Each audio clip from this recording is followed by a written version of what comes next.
Assalamualaikum warahmatullahi wabarakatuh. Waalaikumsalam warahmatullahi wabarakatuh. A'udzu billahi minasy syaithanir rajim. Bismillahirrahmanirrahim. Alhamdulillahirabbil alamin. Wa bihi nasta'inu ala umuri dunya waddin. Wassalatu wassalamu ala sayyidina wa maulana wa habibina wa syafiina Muhammadin Sallallahu alaihi wasallam. wa ala alihi wa sahbihi ajma'in. Amma ba'du.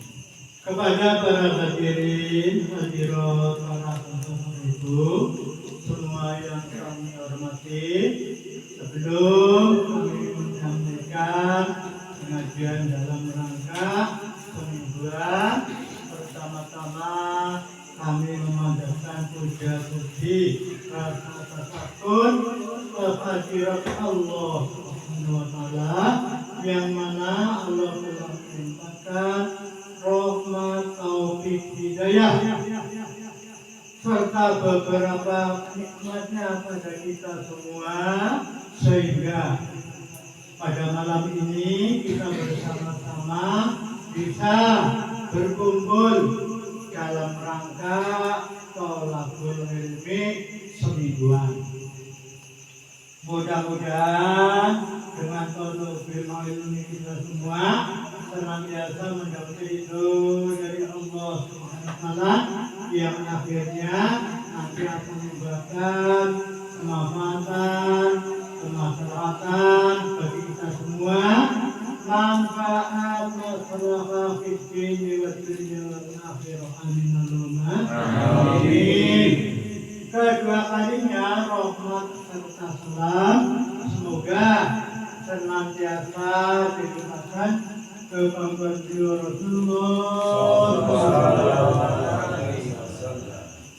yang mana beliau telah membawa kita semua dari alam yang sangat berita untuk kejadian dibawa ke alam yang terang, yakni dengan terwujudnya agama Islam. Mudah-mudahan kita semua bisa mengamalkan Islam, dan mudah-mudahan kita semua mendapat syafaat dari Rasulullah SAW. Amin. Ketiga kalinya, mari kita bersama-sama untuk mengawali pengajian malam ini. Kita bersama-sama membaca Ummul Quran. Bismillahirrahmanirrahim. Mari sahabat Rasulullah sallallahu alaihi wasallam. Mari berbagi sultan awalnya kita sampai posisi. Sallallahu ala hadhihi al-Fatihah. A'udzu billahi minasy syaithanir rajim. Bismillahirrahmanirrahim. Alhamdulillahi rabbil alamin. Arrahmanir rahim. Maliki yaumiddin.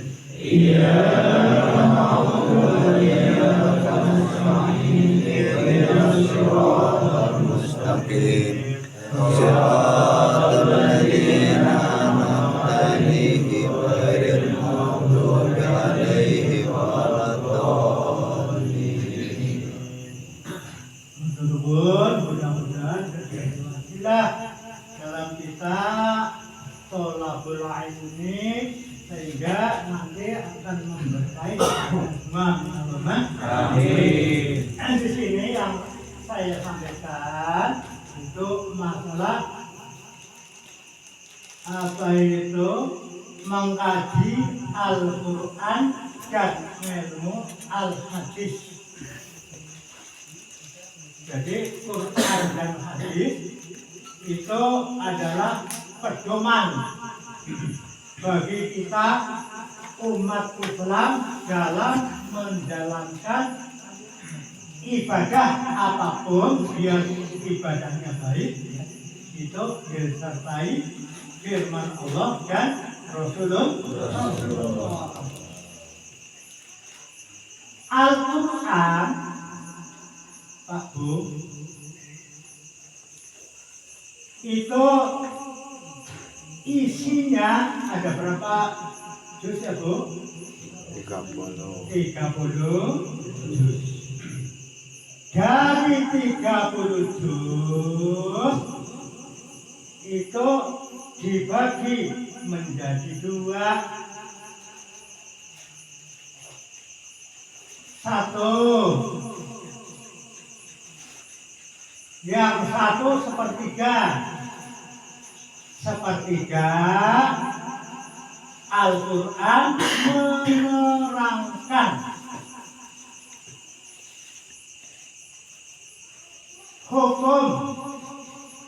hukum agama dan juga menerangkan langit bersama bumi dan bersama isinya. Yang 2/3, kalau satu kan ada 3/3. Tadi yang nomor 1 sepertiga, yang 2/3 itu menerangkan sejarahnya para nabi, mulai Nabi Adam, Idris, Luhut, Soleh, Ibrahim, sampai Nabi Isa, sampai Nabi Muhammad. Itu diterangkan sejarahnya dalam Al-Quran. Maka isinya Al-Quran, Pak Bu, yang terbanyak adalah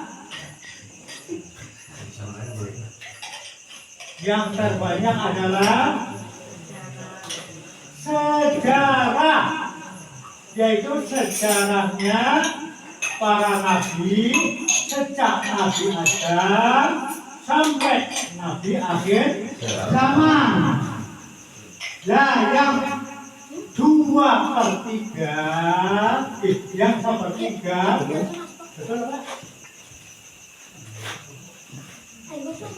Yang tadi 2/3 atau 1/3? 2/3. Yang 1/3 menerangkan masalah hukum agama. Jadi diantaranya sejarah dan hukum dalam Quran itu masih banyak sejarah. Itu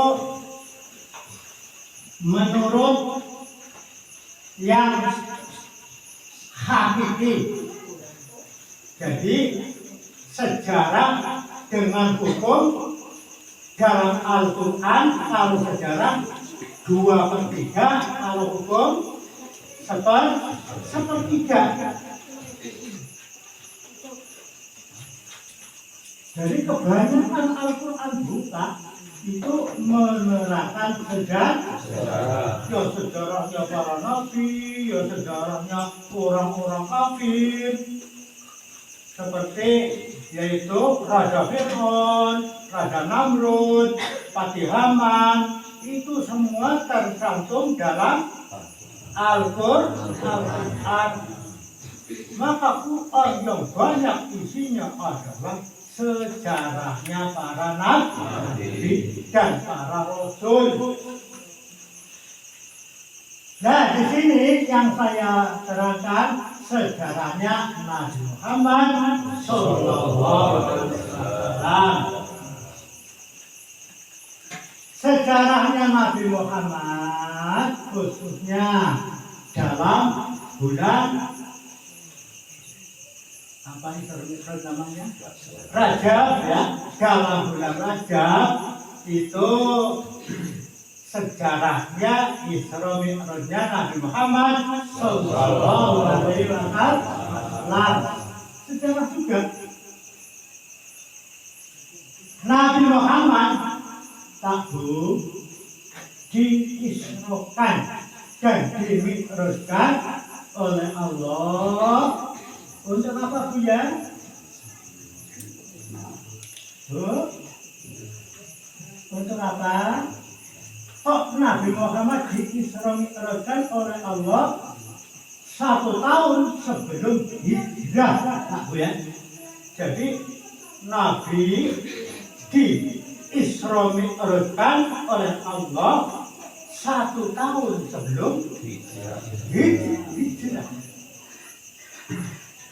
Nah, Kanjeng Nabi diisra mi'rajkan oleh Allah untuk apa Bu ya?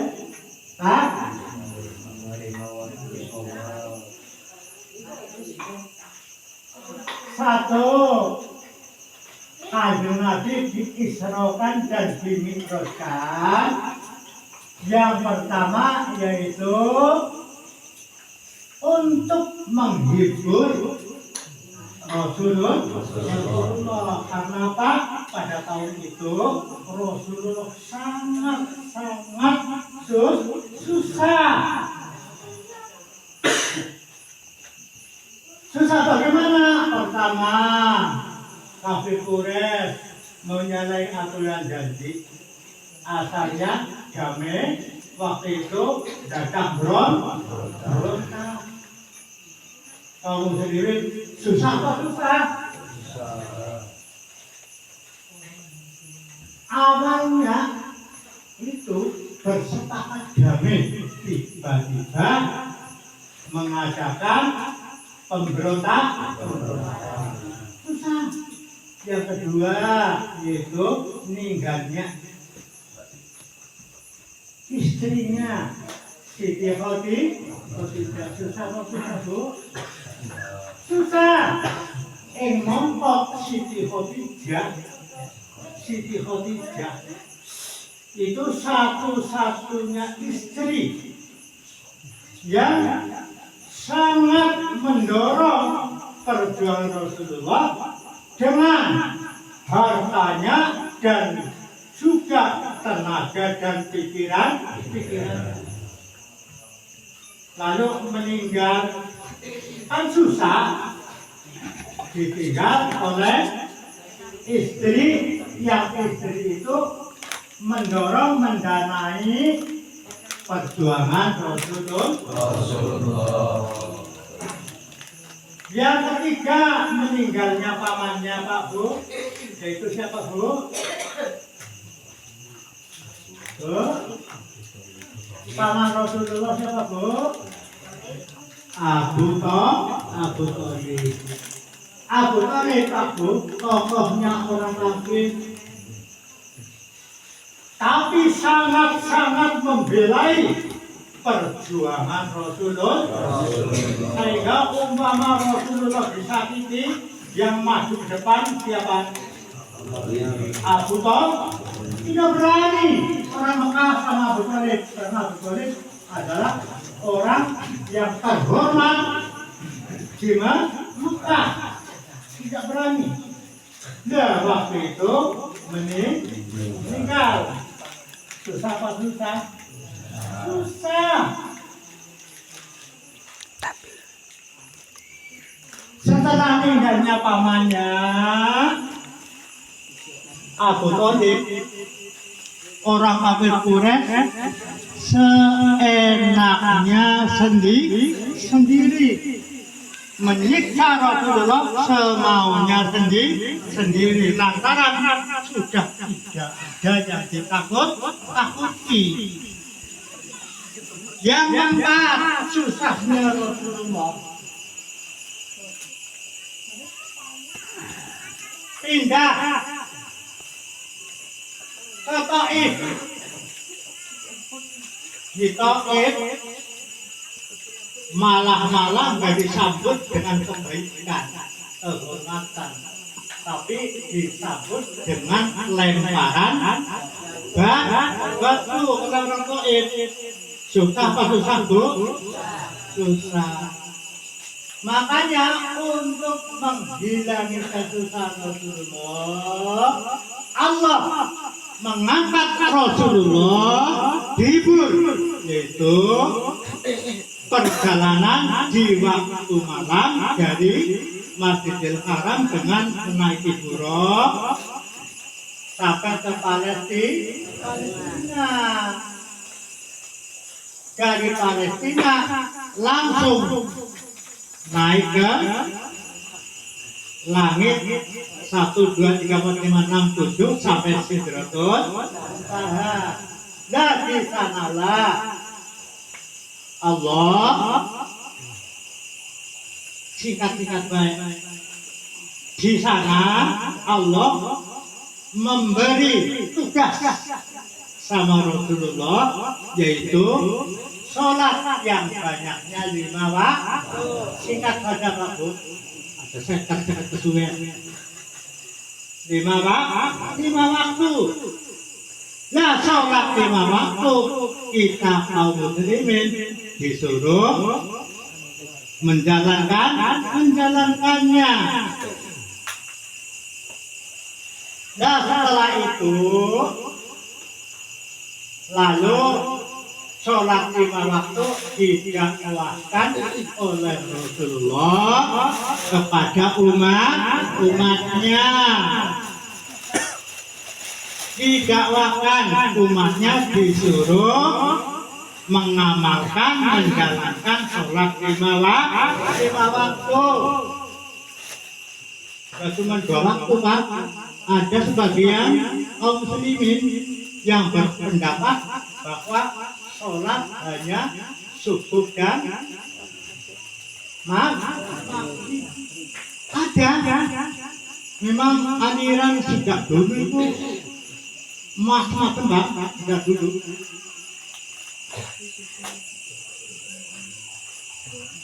Jadi kita kaum muslimin dianjurkan untuk menjalankan sholat 5 waktu sehari semalam. Itu yang wajib. Sunatnya banyak kalau mau mengamalkan. Tapi dakwah Rasulullah dulu sangat susah. Karena banyak rintangan, namanya berjuang, namanya dakwah, itu banyak rintangan. Kalau nggak ada rintangan, namanya nggak berjuang. Yang nama berjuang harus disertai rintangan. Rintangannya Rasulullah Pak Bu sangat banyak sekali. Di antaranya dakwahnya Rasulullah serta para sahabatnya dirintangi oleh kawan sendiri. Kawan sendiri yaitu yang namanya Abu Lu'lu'. 1 Abu Muljam, 2 Abu Lu'lu', 3 Al-Insi, yang keempat yaitu Al-Aswad. Semua orang itu Abu Muljam, Abu Lu'lu', Al-Insi, lalu Aswad, sebutannya Hajar. Al-Aswad, Al-Aswad. Semua orang itu Pak hafal Al-Qur'an. Semua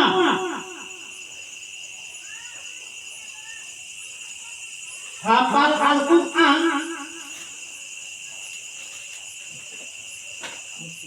Di antaranya orang Pak itu gembong-gembongnya kaum Khawarij.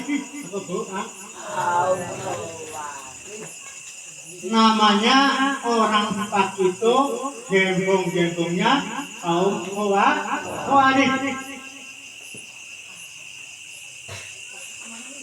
Kaum Khawarij itu hafal Al-Quran, tapi kaum Khawarij khususnya orang empat tersebut menyalah-nyalahkan dakwahnya Rasulullah. Padahal Rasulullah itulah Nabi dan Rasul yang mendapat apa itu nampak wahyu dari Allah yang benar-benar mendapat wahyu dari Allah. Kalau Abu Muljam, Abu Lu'lu', Al-Insi, Al-Aswad itu tidak mendapat wahyu. Yang mendapat wahyu adalah Rasulullah Sallallahu Alaihi Wasallam. Tapi orang empat itu khususnya kawannya banyak, itu sangat menyakiti kepada Rasulullah. Padahal orang Islam hafal Al-Quran, semua hafal Al-Quran, menyalah-nyalahkan Rasulullah, berkata bahwa Rasulullah itu orang yang tidak adil. Padahal orang salam dunia yang paling adil adalah Rasulullah. Paling benar adalah Rasulullah. Paling iman dan takwa adalah Rasulullah. Abu Muljam bersama kawan-kawannya berani menyalah-nyalahkan dakwahnya Rasulullah. Sampai Sayyidina Umar, Sayyidina Utsman, Sayyidina Ali pun dibunuh oleh golongan Khawarij. Apa Bu? Khawarij Bu? Ingat, sejarah penting. Biar tahu. Dibunuh oleh kaum Khawarij. Karena apa? Tidak senang dengan pemerintahannya Sayyidina Umar, Sayyidina Utsman, Sayyidina Ali. Kalau Abu Bakar memang rapat, kalau lainnya Bapak tapi dibunuh. Siapa yang membunuh Pak?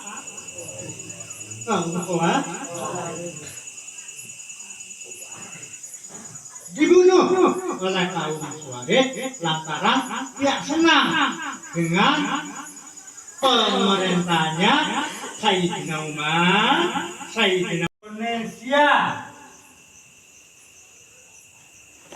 masuk ke Indonesia.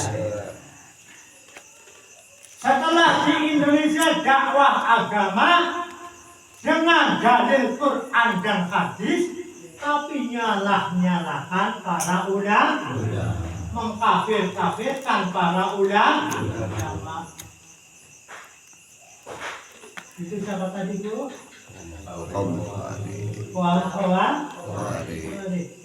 Dakwahnya dijawab, yang yasinan bid'ah, yang tahlilan bid'ah, kafir. Kan ya? Di kafir-kafir, yang ngafir-ngafirkan ada hafal Quran Pak. Hafal Quran kadang, tapi cuman pahamnya yang lain. Dalam mengartikan Al-Quran tidak sama caranya mengartikan dengan Rasulullah.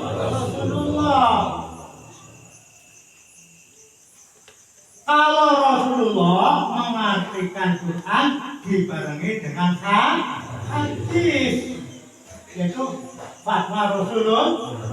Barengi hadis. Kalau orang-orang Khawarij tidak menggunakan hadis, ya sebagian ada yang menggunakan hadis, tapi artinya hadis, artinya ayat Qur'annya sama, hadisnya sama, tapi dalam memahami dan mengartikan tidak sama.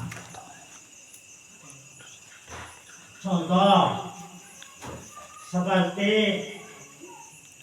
Syekh Imam Ibnu Taimiyah. Syekh Imam Ibnu Taimiyah, Pak Bu, ulama besar mendunia, ulama besar. Tapi pahamnya kadang-kadang apa itu nyeleneh. Tahu nyeleneh, Pak? Nyeleneh cara bahasa Jawa. Tidak. Aneh. Aneh. Aneh ya lah. Nyeleneh aneh apa? Aneh. Aneh paham ya? Paham. Paham? Paham, Pak? Paham. Kalau nggak paham, aneh ya aneh. Tapi pahamnya aneh. Siapa tadi? Ibnu Taimiyah. Udah besar, Pak. Tapi pahamnya dalam memahami Al-Quran dan hadis kadang-kadang aneh, utamanya nyeleneh.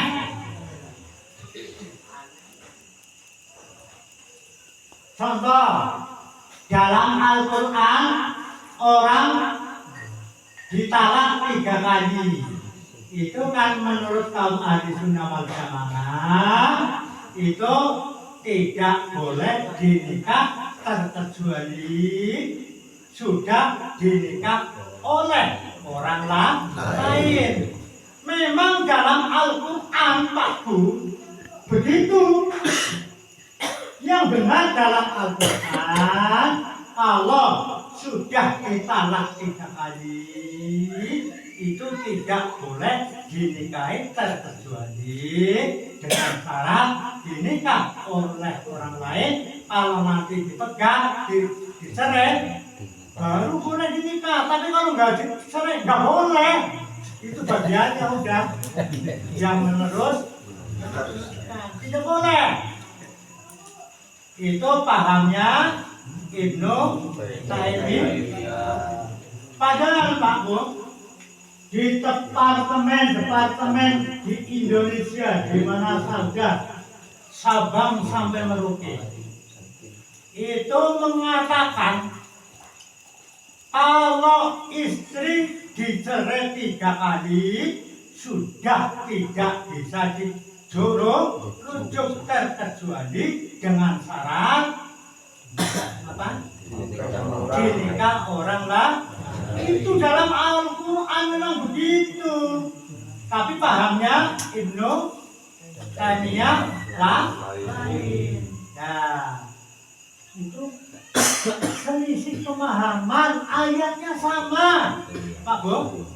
Pahamnya yang tidak sama, ayatnya sama, hadisnya sama, tapi pahamnya dan cara menafsirkan tidak sama. Contohnya lagi, Ibnu Taimiyah menganjurkan kaum muslimin, khususnya di daerahnya sana ya, yang apa itu diteruskan oleh Ibnu Qayyim. Ibnu Qayyim itu santrinya Ibnu Taimiyah, meneruskan dakwahnya gurunya yaitu Ibnu Taimiyah. Ibnu Qayyim, Ibnu Taimiyah berkata bahwa niatnya sholat zuhur, asar, maghrib, isya, subuh itu menurut pendapat Ibnu Taimiyah, nawaitu usolli fardhu zuhri arba'a raka'atin mustaqbilan qiblah. Itu niatnya sholat. Menurut siapa tadi? Ibnu Taimiyah. Tapi menurut Rasulullah, Pak Bu, menurut Rasulullah yang membawa sholat, yang menerima sholat, yang paling paham tentang sholat, Menurut Rasulullah, kata Rasulullah dalam hadis, "Sallu kama ra'aitumuni usolli." Nawaitu usolli apa usolli? Usol. Kata siapa? Rasulullah. Maka ikutilah, yaitu pendapat Rasulullah. Jangan mengikuti fatwa ulama kalau yang itu aneh. Kalau yang aneh boleh diikuti. Kalau yang aneh jangan sampai diikuti. Yang nyeleneh itu jangan walaupun ulama besar. Bagi kaum ahli sunnah jangan diikuti. Kalau kita ikuti jadi salah. Nawaitu usul sehingga masuk ke Indonesia pahamnya kaum Ibnu Taimiyah pada tahun 1976 Masehi. Pahamnya Ibnu Taimiyah dibawa ke Indonesia. Sehingga kaum muslimin Indonesia sebagian ada yang mengikuti ajarannya kaum Imam Ibnu Taimiyah, yaitu nawaitu usul. Jadi kalau ada yang masih menjalankan nawaitu usul ini, alangkah baiknya ikutilah ajaran Rasulullah. Itu usul fardhu. Jangan nawaitu usul. Itu yang mudah-mudahan benar lah, tapi menyalahi hadis. Karena semua yang tahu itu Allah. Siapa tahu bagi Allah itu benar, tapi menurut hadis salah. Banyak waktu aliran-aliran yang aneh-aneh itu masuk ke Indonesia, akhirnya di Indonesia nyalah-nyalahkan ulama di Indonesia disalah-salahkan dengan dalil Quran dan hadis, tapi dalam mengartikan Quran dan hadis itu tidak sama dengan ajaran Rasulullah. Maka ngaji penting apa penting, Pak? Penting. Jangan disangka ngaji itu tidak penting. Penting sekali. Lagi yaitu Rasulullah ketika kembali Isra ini ya, kembali Isra Mi'raj. Ketika Nabi Muhammad diisrokan dan dimi'rajkan, terutama Isra dulu. Itu dari mana dulu? Dari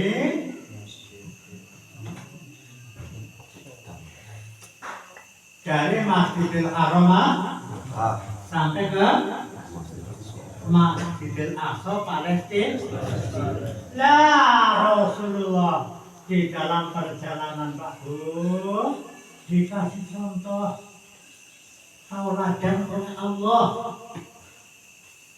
diberi tauladan contoh oleh Allah lewat malaikat Jibril dan Mikail.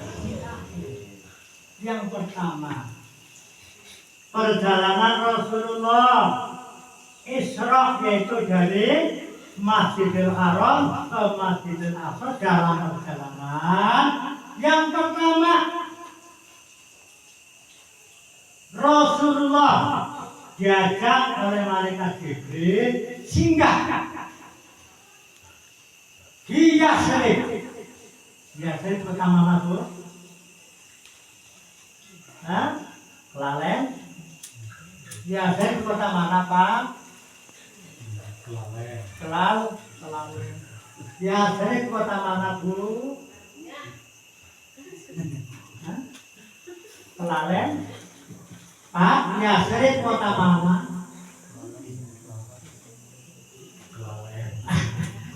Makanya kalau haji jadi di samping pahala ilmu dapat.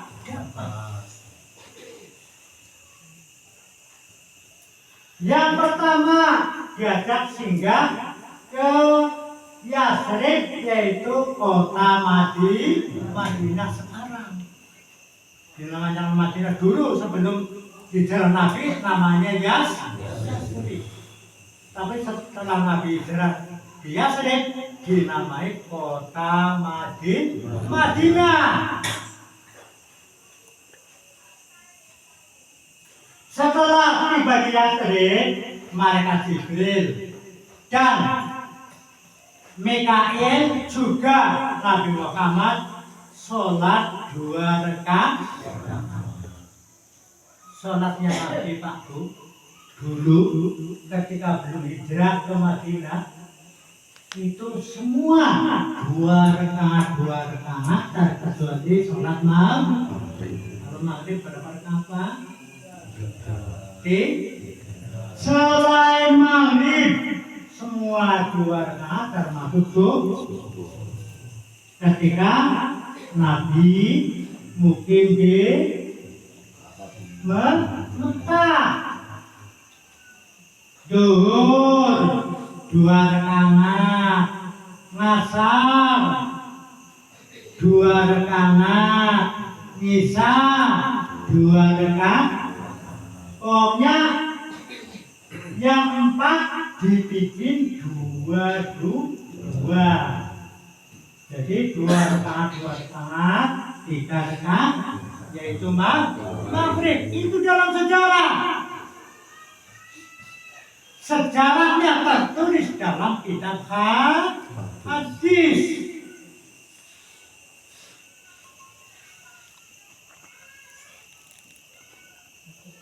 Jadi sholatnya ketika di Mekah 2 rakaat. Nah, setelah Rasulullah hijrah di Madinah diperintahkan oleh Allah sholat yang 2 rakaat, khususnya zuhur, asar, isya, disuruh menjalankannya Rasulullah 4 rakaat. Itu secara gimana, Bu? Setelah hijrah di Madinah. Itu pun menghadapnya Rasulullah masih ke Masjidil Aqsa, belum menghadap ke Masjidil Haram, belum. Setelah 1,5 tahun di dalam menghadap ke Baitul Maqdis, ya, itu baru diperintahkan oleh Allah. Kanjeng Nabi waktu sholat ada yang mengatakan di masjid Kubah yang bangun pertama, ada yang mengatakan memang betul-betul di hadis di dalam masjid yang khusus untuk menjalankan, yaitu 2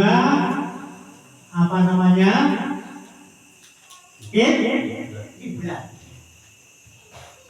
Nabi bersama sahabatnya sedang sholat di masjid kecil. Tiba-tiba Allah menyuruh Rasul Muhammad, "Fawalli wajhaka satrul masjidil haram." Beribu. Berapa?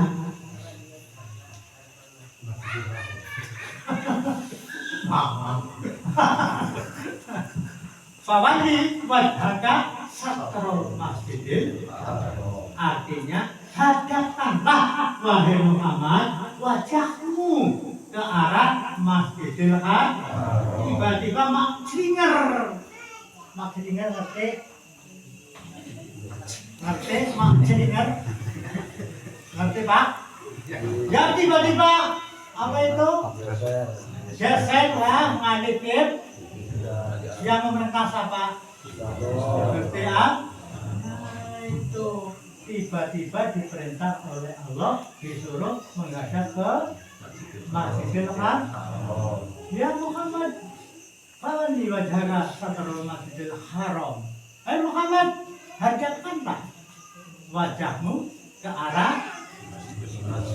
Ya sahabat bingung. Tiba-tiba ada Nabi nani, kemudiannya Rasulullah orang itu salah, melu beri ya, tetap nih, sahabat tetap mengikuti Rasulullah, cara menghadap akhirnya menghadap kiblat. Jadi kiblatnya di Masjidil Haram. Soalnya apa? Sudah jauh dari Mekah. Jauh dari Mekah. Kalau yang di Mekah harus dengan Ka'bah. Tapi yang tidak di Mekah cuma kira-kira kan. Yang penting usolli fardhu dzuri arba'ah mustaqbilal qiblah. Nah itu niatnya, yang penting menghadap ke kiblat. Yang penting sudah apa itu ke barat lah. Itu kebanyakan kalau di Indonesia para wali dulu kan kalau bikin apa itu masjid kan pintunya di lurus. Itu pun terjadi permasalahan waktu bangun masjid di apa itu di Surabaya, Masjid Ampel. Di antaranya yang membangun yang di depan maksudnya di depan Mbah Bolong, yang namanya kan Mbah Bolong, siapa yang aslinya siapa Laren lah. Mbah Bolong, betulkah ini masjidnya sudah menghadap kiblat? Yang nanyakan santri yang lain yang bekerja sama semua santri kan kerja setelah bikin jadi ya. Lalu sebagian santri ada yang menanyakan, Mbak Bolong, ini apakah sudah betul-betul ada kiblat? Sudah. Ya, Mbak Bolong bolongin apa? Pengimam. Mulanya dinamai Mbak Bolong. Sebab bolongi pengimam, setelah dijebol pengimamnya sudah berlubang, nampak untuk melihat, semua santri disuruh melihat satu persatu lewat bolongan. Setelah dilihat oleh santri-santri itu memang betul-betul yang di depannya Ka'bah. Itu siapa yang menghendaki Allah, bukan iblis. Bukan jin. Allah. Betul-betul yang di depannya itu adalah Ka'bah. Waktu ada yang menanyakan apakah ini sudah ngiblat apa belum. Kalau ini Pak, sudah saya bikin ngiblat. Udah nyerong sedikit. Pernah di apa itu sama Pak Muslimin almarhum di apa Kompas. Ini udah pas. Pernah di Kompas sama Pak Muslimin. Memang aku sengaja agak serong tapi cuma sedikit tidak banyak. Soalnya apa? Aceh di sebelah utara garis katulistik. Gak usah di Jawa. Yang di Jawa kan di sebelah selatan garis katulistik. Kalau Aceh dekat. Maksudnya tidak perlu istilahnya terlalu nyerong. Soalnya apa? Sudah dekat. Dengan dia di sebelah utara garis katulistik. Kalau garis katulistiwa itu dari apa itu Kalimantan sampai ke Tanjbar baru sana. Kan jauh. Garis katulistiwa jauh. Loh, orang Jawa lebih jauh ke jauh. jauh di sebelah selatan. Itu saja nyerongnya cuma sedikit, kadang-kadang pun tidak nyerong, tapi sudah mustaqbilati. Niatnya sudah mustaqbilati. Paham, Bu? Paham, mudah-mudahan biar tahu. Jadi yang namanya perselisihan itu sudah wajar sejak Nabi Muhammad pun begitu berselisih. Sekarang kembali kepada terus lagi. Tadi yaitu singgah di Madinah. Yasrib dulu kan namanya Yasrib, bukan Madinah. Yasrib. Sholat 2 rakaat. Habis sholat.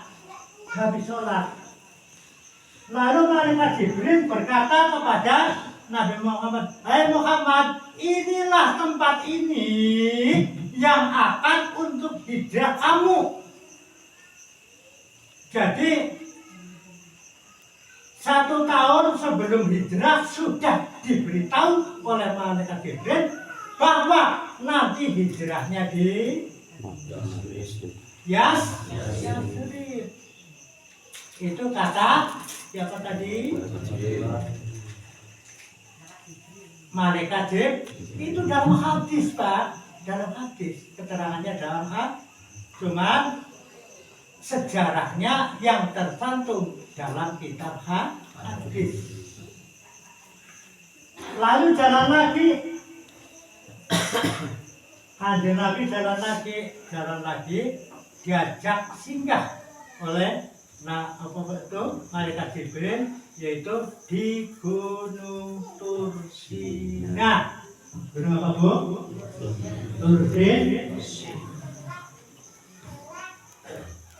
Gunung Tursina itu tempatnya, yaitu jin muslim yang namanya Muher, yang membantu permasalahan Rasulullah. Apakah? Insya nama siapa, Bu, tadi? Bu? Jin siapa? Jin namanya Muher, tapi diganti oleh Rasulullah namanya Abdullah siapa lah, aku lupa. Tapi enggak Muher lagi, asalnya Muher tapi diganti oleh Rasulullah namanya Abdullah siapa lah. Ya. Setelah sampai di Gunung Tursina, di situ Nabi Muhammad diajak sholat lagi sama malaikat Jibril 2 rakaat. Habis sholat, singkat baik. Habis sholat, Jibril berkata, "Hai Muhammad, tempat inilah, yaitu di Gunung Tursina, yang digunakan, yang dipakai oleh Nabi Musa dialog sama Gusti Allah." Gimana, Bu? Gunung Tursina. Disitulah Nabi Musa dialog dengan Gusti Allah. Ya, setelah itu berjalan lagi, Pak, Bu. Garap sajam, kudu nasa jam enggak begitu. Angger lebih sikit ya. Anu orang biasa, orang biasa. Ya, langsung berjalanlah. Setelah berjalan, belum nyampe ke Masjidil Aqsa,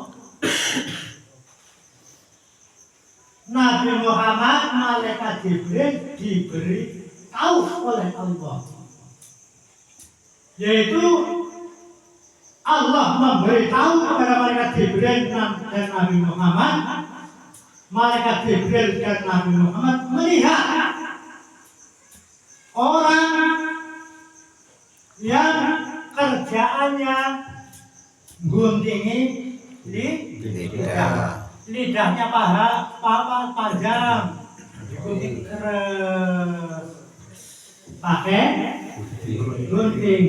Nanti dipanjangkan lagi oleh Allah, panjang keras lagi, dipotonglah dengan sendirinya. Panjang lagi, dipotonglah, begitu terus kerjanya, motong lidahnya sendiri.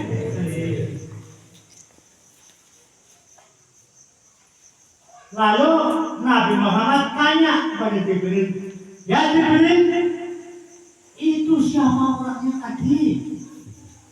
Cara orang Indonesia, kalau Jibril sama Nabi kan bahasa Arab, tapi kan Mbak Mahmud gak mungkin tahu bahasa Arab. Bahasa nasion, kadang-kadang jawab pun.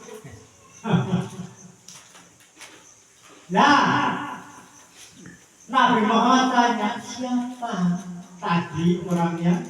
Wah, Jibril. Kata Jibril yang ngasih tahu ada Allah. Tidak tahu dengan sendirinya. Yang memberitahu adalah Allah. Kata Jibril, itulah contoh atau teladan dari umatmu Muhammad yang mau memerintahkan perkara kebaikan, tapi dirinya sendiri tidak mau mengamalkan. Contohnya sholat. Ayo sholat nak, cucu pun diperintah. Dirinya mampu, badannya sehat, pikirannya sehat, mampu umpama sholat, tapi tidak mau sholat, cuman memerintahkan anak dan cucunya disuruh sholat. Itu kata Allah yang diberitakan kepada Jibril dan Rasulullah. Besok di akhirat lidahnya digunting sendiri. Kalau cuma perintah, umpama puasa Ramadan maksudnya yang wajib. Tapi dirinya mampu puasa, tapi nggak mau buat, cuman memerintahkan orang lain disuruh berpuasa. Besok kata Nabi Muhammad dan Jibril, itu yang dikasih oleh Allah, di akhirat kerjaannya motong pakai apa? Sakit apa sakit bu? Sakit. Umpama zakat, dirinya sendiri mampu zakat, panenannya sudah 1 nisab, hati-hati mengenai. Panennya sudah 1 ton 2 kintal, ada belum? Nah, Belum. 1 ton 2 kintal ada belum? Belum. Kalau belum waktunya aja. Saatnya 10. Nah, kalau cuma memerintahkan orang lain disuruh zakat, mongko padahal dirinya sendiri sudah genap 1 nisab. Hartanya, entah panenannya, entah uangnya sudah genap bahasa Indonesia apa? Zakat ya? Genap. Sudah genap 1 nih, tapi tidak mau zakat, tidak mau mengamalkan yang disuruh orang lain. Itu besok di akhirat dipotong lidah dengan sendirinya. Itu kata Allah dan Rasulullah dan malaikat Jibril.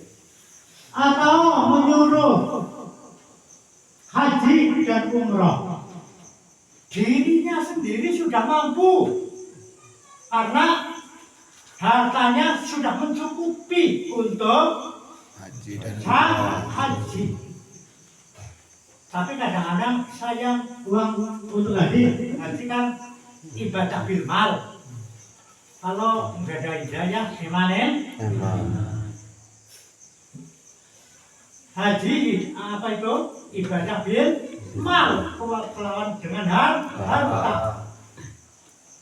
Nyuruh orang lain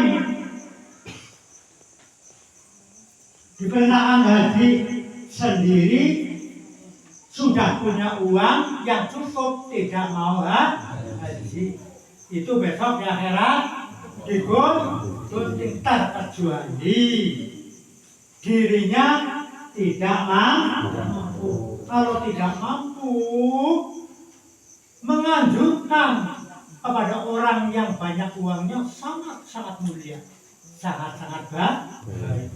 Tapi kalau dirinya mampu, nggak mau, cuma memerintahkan saja, siap-siap gunting. Memang dalam hadis begitu. Hadis di waktu Isra Mi'raj. Umpama sedekah, dirinya sendiri mampu, ada uang, ada makanan. Tapi kalau untuk sedekah emanen, merintah kawannya, tetangganya disuruh sedekah, terkecuali kalau dirinya tidak mampu. Kalau mampu harus memberi contoh. Maka Rasulullah kalau dakwah sebelum mendakwakan itu selalu memberikan amal apa saja. Rasulullah selalu memberi contoh kepada sahabatnya. Jadi tidak cuma memerintah, soalnya kalau memerintahkan sangat membahayakan dirinya sendiri. Kalau memang di situ mampu mengerjakan, kok tidak mengerjakan, cuma memerintah. Ada yang tahu hadis apa itu? Yang artinya apa itu? Senyuman lah, maksudnya senyum. Senyum itu saudara. Atau menyuruh perkara baik itu saudara. Itu memang betul. Dalam Al-Quran, dalam hadis diterangkan kalau senyum itu saudara. Jadi sedekah, maksudnya jadi sedekah. Jadi sedekah. Tapi gimana kita senyum? Bukan sembarang senyum. Sekarang ada orang kematian datang, assalamualaikum, mereka kenapa? Kira-kira ditabung atau ditabung? Nanti ditabung apa?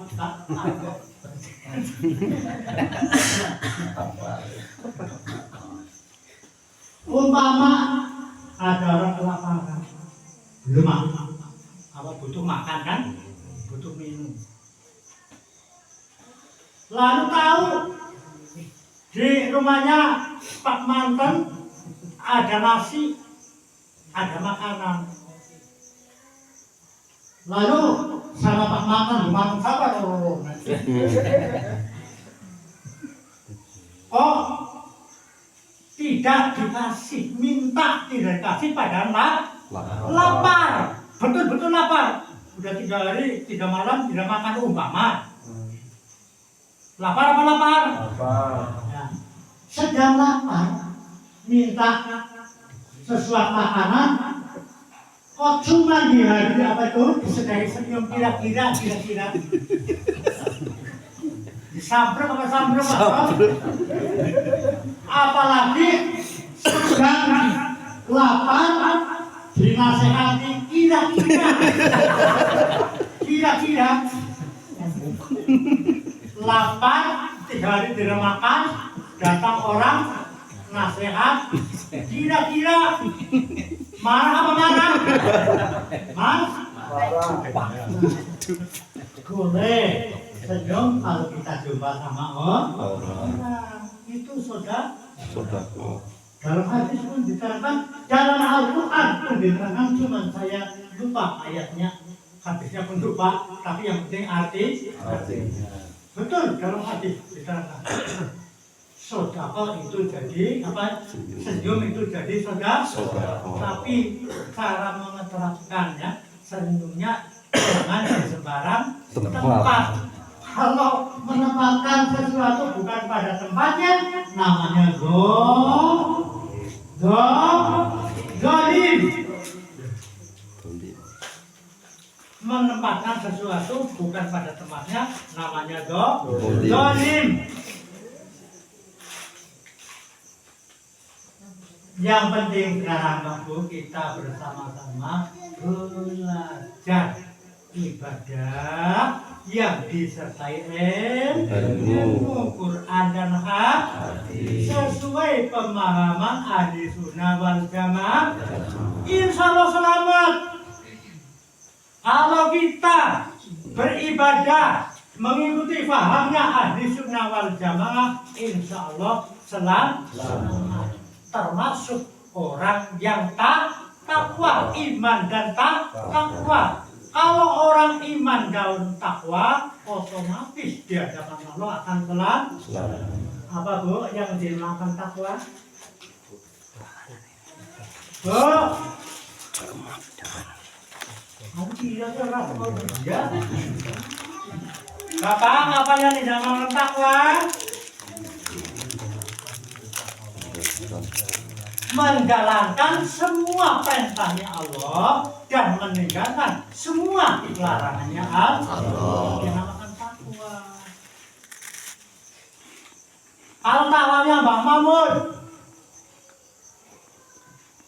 baru di bab sholat. Kalau Mbak Mahmud sholatnya insya Allah rajin, orang bolong-bolong insya Allah. Pertanyaan Pak. Terus Mbak Mahmud takwanya, to'atnya baru di sholat. Itu pun Pak Bu, Mbak Mahmud sholatnya belum khusyuk. Tahu khusyuk? Ya khusyuk. Belum khusyuk, saya yakin. Belum khusyuk. Baru rutinitas. Rutin. Tapi belum khusyuk. Saya akui belum khusyuk. Karena khusyuk itu susah, Pak. Coba orang sekian banyaknya siapa yang paling khusyuk? Enggak ada. Paling tuti Mbak Mahmud.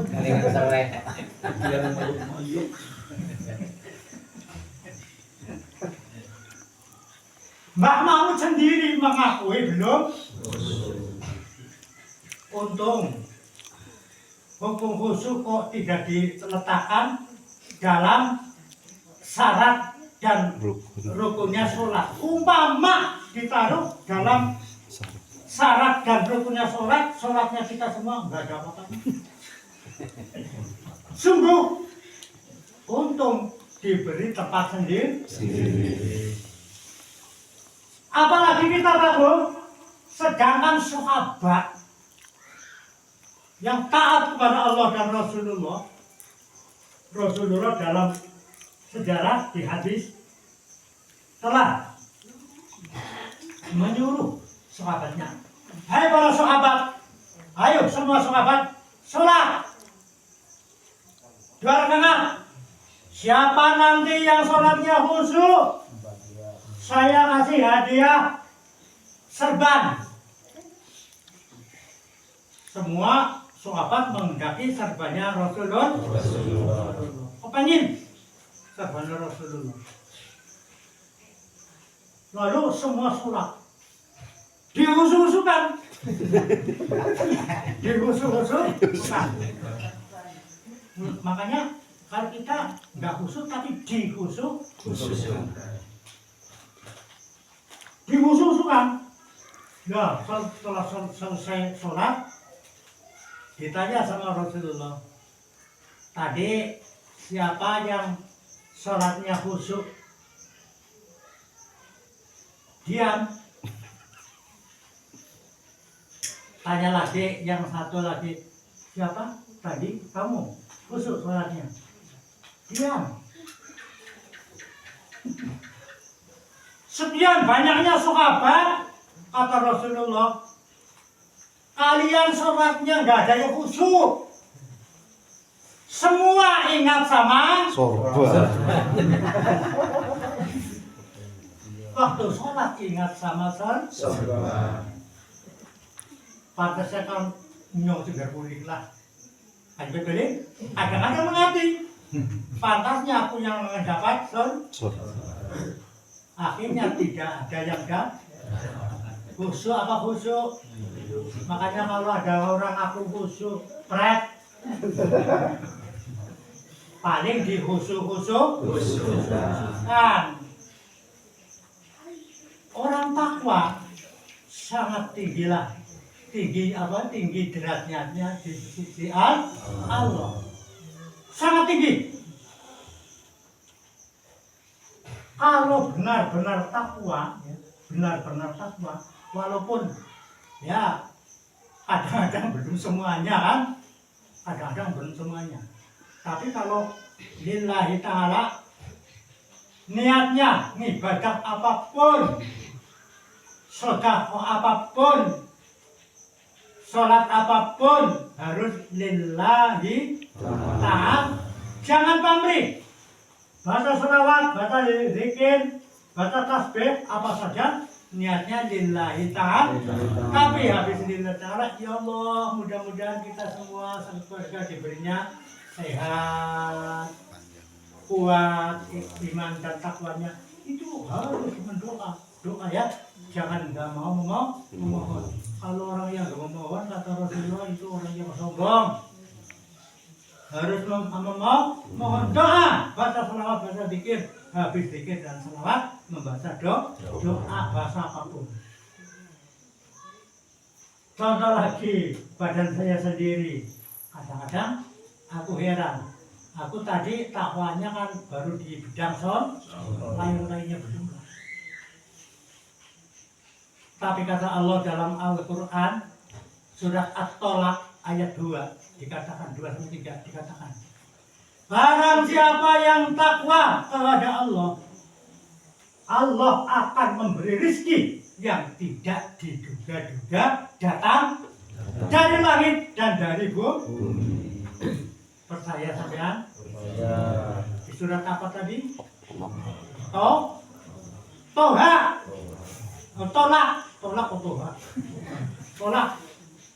Tolak ayat 1, 2, 3. Allah menjanji barang siapa yang takwa kepada Allah akan diberi rezeki yang tanpa diduga-duga, dikira-kira datang. Aku merasakan Pak, walaupun baru sholat yang takwanya baru bidang sholat lainnya dulu. Tapi alhamdulillah karena sholatnya karena Allah. Walaupun sibuk bagaimana waktunya sholat, rizki ya. Itu kata Allah, dari langit dari bumi datang sendiri. Memang bukti Pak. Aku kalau apa itu masalah rizki, kadang-kadang nggak ada yang tahu kan, nggak ada yang tahu. Kadang-kadang orang datang, assalamualaikum, waalaikumsalam, masuk, Enggak Pak, sini saja. Ini cuma aku ngantar uang rokok untuk Bapak. Ada yang sebenarnya itu. Datang lagi. Assalamualaikum, salam. Ini uang ngantar ikan Pak untuk Bapak. Itu rezeki tanpa diduga-duga. Ada lagi, datang lagi. Kadang 200, kadang 300. Itu pun tidak cuma sekali Pak. Tidak cuma sekali, berulang kali. Itu adalah rizki yang tidak diduga-duga. Sebab berkahnya takwa, walaupun seberapa ya, dengan berkah takwa. Ada yang antar beras sampai 1 ember itu penuh, yang di plastik pun ada. Ditambah gabak 1 karung itu pun belum diselip. Itu tanpa minta kan, tanpa jaluk, datang sendiri. Kemarin Pak Marwan sedang berobat di rumah. Jangan dibilang kan Pak Marwan. Ada orang datang, assalamualaikum, waalaikumsalam. Tapi pas Pak Marwan ada di rumah, jadi tahu. Assalamualaikum, waalaikumsalam. Pak, ini aku mau sedekah sama Bapak, ada rezeki. Terima kasih. Mudah-mudahan berkah dan manfaat. Itu kan tidak minta. Tidak minta. Benar Gusti Allah mengatakan dalam surat At-Tolak ya, barang siapa yang takwa kepada Allah akan diberi rezeki oleh Allah dari langit dan bumi yang tidak disangka-sangka. Banyak, belum makanan ya, uang saja uang terjadi kalau memberi uang karena lantaran minta obat itu udah biasa ya. Tapi nggak pernah minta, nggak pernah menghayal, berdoa ya Allah mudah-mudahan si bulan, enggak. Tapi dengan sendirinya datang sendiri. Betul kan? Tapi waktunya udah lebih ya, 1 jam. Dah, sama sama-sama.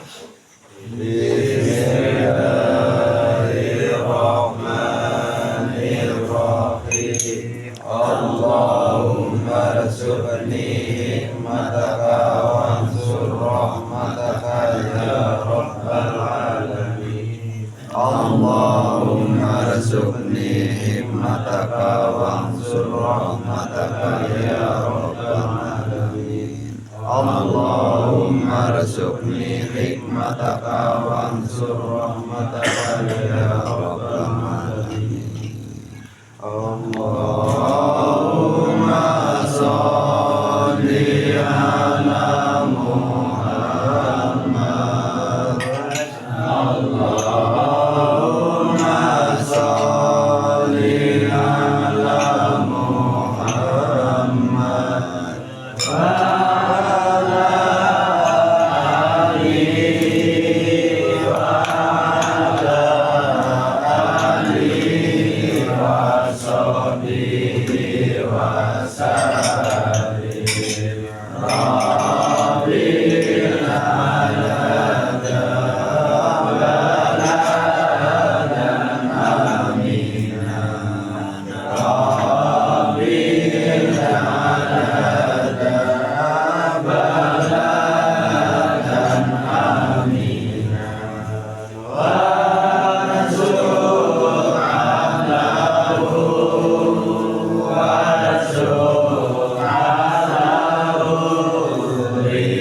Rizqan wasi'an hasana halalan thayyiban taqabbal Allahu minkum minna wa minkum taqabbal.